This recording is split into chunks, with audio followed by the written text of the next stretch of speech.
Es importante mencionar nuevamente la modificación del artículo 5 de la Ley de Impuestos sobre la Renta, que está muy vinculada con la eliminación del parágrafo único del artículo 32. En efecto, con la modificación del artículo 5, varios de los enriquecimientos que se entendían disponibles bajo el criterio de lo pagado, pasaron a ser disponibles bajo el criterio de lo causado, quedando, en resumen, solamente los enriquecimientos que se van a entender disponibles para el momento de lo pagado son los obtenidos por el trabajo bajo relación de dependencia y las ganancias fortuitas. Es importante hacer esta aclaratoria porque más adelante voy a hacer una distinción entre dichos conceptos laborales que se entienden disponibles bajo el criterio de lo pagado y los que se entienden disponibles bajo el criterio de lo causado. El parágrafo único eliminado señala lo siguiente, y me permito leerlo: los egresos causados y no pagados deducidos por el contribuyente deberán ser declarados como ingresos del año siguiente si durante este no se ha efectuado el pago y siempre que se trate de las deducciones previstas en los numerales del artículo 27 señalados en dicho parágrafo. También se señala que las cantidades deducidas, conforme a lo dispuesto en el numeral 4 del artículo 27, referente a las indemnizaciones laborales, no pagadas dentro del año siguiente aquel en que el trabajador deje de prestar sus servicios al contribuyente por disolución del vínculo laboral, se consideran como ingresos del ejercicio en el cual cese dicho lapso anual. En los casos previstos en este parágrafo, la deducción correspondiente se aplicará al ejercicio en que efectivamente se realice el pago. Con la eliminación, en efecto, el supuesto que establecía que las cantidades deducidas por concepto de egresos causados y no pagados en el año siguiente deberían ser declarados como ingresos de ese año si efectivamente no sigan pagados, con la salvedad de las indemnizaciones laborales que tenían la condición de ser pagadas hasta el año siguiente al retiro del trabajador. Respecto a los conceptos laborales, numeral 1 del artículo 27 de la Ley de Impuestos sobre la Renta y numeral 4 del artículo 27 de la Ley de Impuestos sobre la Renta, ya no se podrá aplicar la normativa correctiva que establecía que esos egresos causados podían deducirse en el año y si no eran pagados en el año siguiente tenían que ser declarados como ingresos. Lo que quiere decir que efectivamente esos conceptos van a ser deducidos cuando efectivamente sean pagados, en concordancia con el artículo 5 y el párrafo segundo del artículo 32 de la Ley de Impuestos sobre la Renta. La eliminación del parágrafo 32, en nuestro criterio, viene a adecuar o corregir la incompatibilidad o la excepción, dependiendo del punto de vista que lo quieran ver, excepción que existía entre lo establecido en esa norma, el párrafo segundo, y lo establecido en el artículo 5 de la Ley de Impuestos sobre la Renta en lo atinente a los conceptos laborales, no solo porque el criterio de disponibilidad para esos conceptos era con base al criterio de lo pagado, sino porque el mismo artículo 32 en su párrafo segundo establecía que cuando se trata de ingresos que se consideren disponibles en la oportunidad de su pago, las respectivas deducciones deberían corresponder a egresos efectivamente pagados en el año gravable.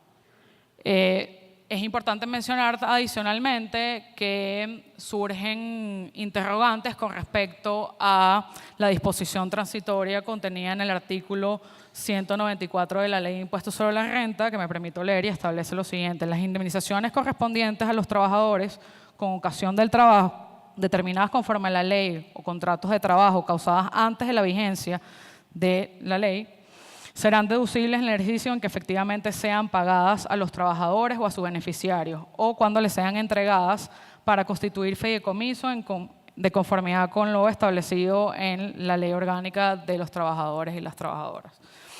De lo anterior se colige que pudiese interpretarse que esta normativa sería aplicada retroactivamente a los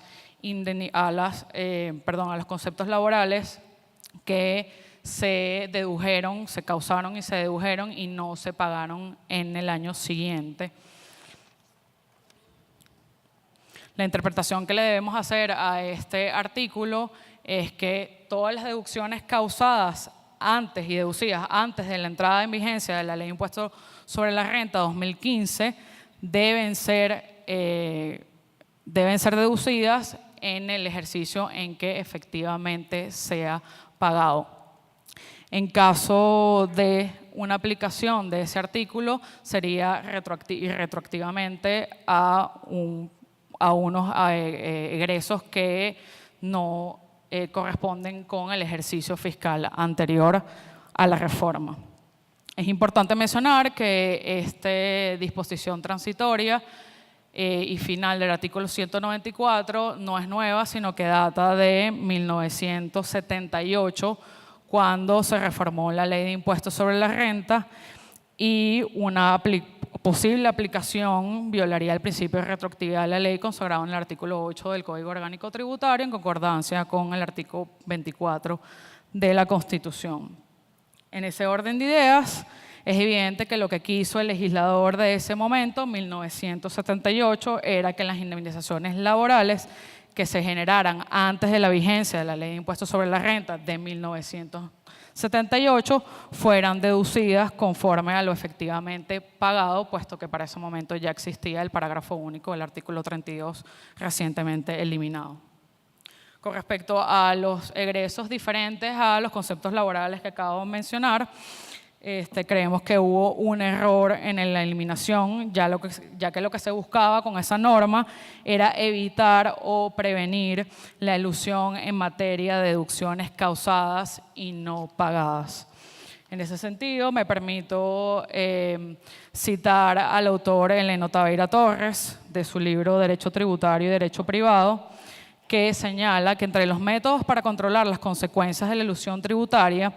el que garantiza una mayor seguridad jurídica y certeza a los destinatarios continúa siendo el método analítico de reglas preventivas o normas de corrección. Son formas de tipificación de los actos o negocios sujetos a efectos elusivos que buscan alcanzar el respectivo control al amparo del principio de legalidad de manera preventiva, al prohibir el uso de beneficios fiscales, ampliar el alcance del concepto de materia imponible o limitar el uso de créditos, etc. Continúa señalando el autor que mediante el uso de estas reglas de prevención, el ordenamiento colma las lagunas y corrige las imperfecciones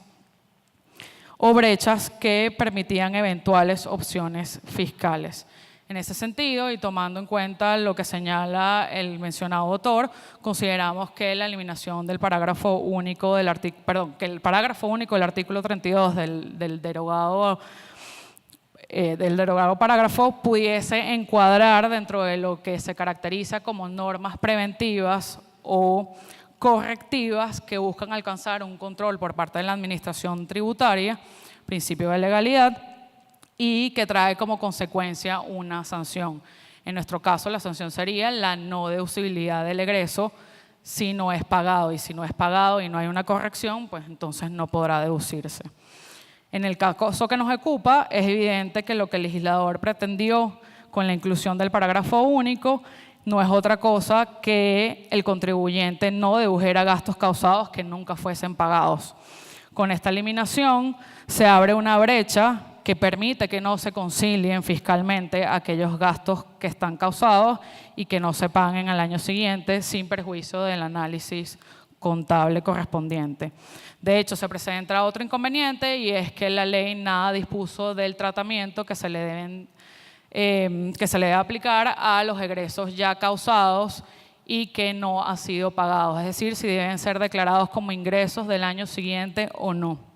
En efecto, constituye una distorsión tributar sobre lo causado y no sobre lo pagado, sobre todo tomando en cuenta que no hay ni siquiera, podría haber una expectativa de pago, lo que trae como consecuencia el beneficio de una deducción que al final no se sabe si efectivamente se va a pagar, y a su vez la gravabilidad de un ingreso ficticio para el afectado por la falta de pago. Pago además que no ha sido, que puede ser que nunca se materialice y que atenta contra la capacidad contributiva establecida en el artículo 316 de la Constitución. En ese orden de ideas y vista además la finalidad de la reforma, en definitiva, si lo que se pretendía con con la reforma de la ley de impuestos sobre la renta era adelantar un impuesto, pasando varios de los enriquecimientos que se tenían entendidos con base al criterio de lo causado, de lo pagado al criterio de lo causado. Entonces se pierde ese adelanto de impuesto que se quería lograr con la eliminación del parágrafo único del artículo 32 de la Ley de Impuestos sobre la Renta. Para concluir, consideramos que la eliminación del parágrafo único del artículo 32, cuya finalidad era prevenir una posible elusión fiscal en materia de deducciones, constituye un error del legislador a no permitir la conciliación fiscal de los gastos causados acumulados y no pagados al año siguiente, lo cual representa un beneficio para el contribuyente al poder ir deduciendo gastos acumulados cada vez que se cause sin tener la necesidad de reversarlos, aunque no se paguen nunca, gastos que ahora son más en virtud de la modificación del artículo 5 de la Ley de Impuestos sobre la Renta. También se atenta contra la capacidad contributiva de los contribuyentes afectados por la falta de pago, al gravarse ingresos ficticios, es decir, unos enriquecimientos que se entienden disponibles sobre la base de lo causado y no sobre la base de lo pagado. Finalmente, y en líneas generales, se crea una alteración del hecho y la base imponible como elementos constitutivos de la obligación tributaria a efectos del impuesto sobre la renta.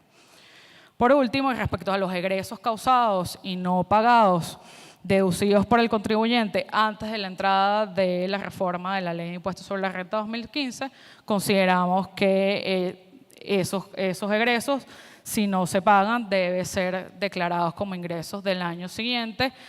principio de retroactividad de la ley para ser cónsonos con la norma que estuvo vigente para ese momento y visto que la ley no dispone nada para regular dicha situación.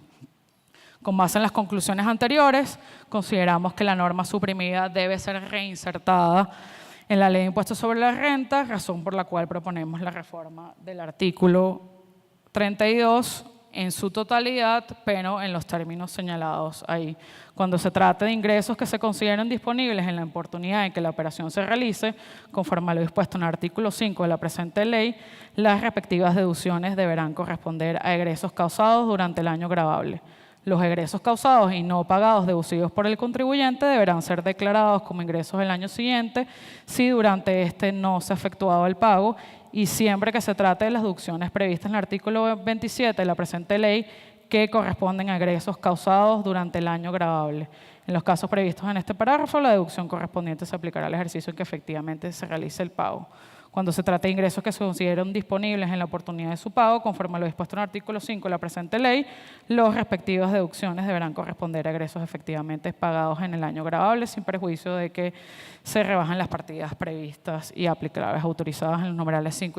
del artículo 27. Muchas gracias.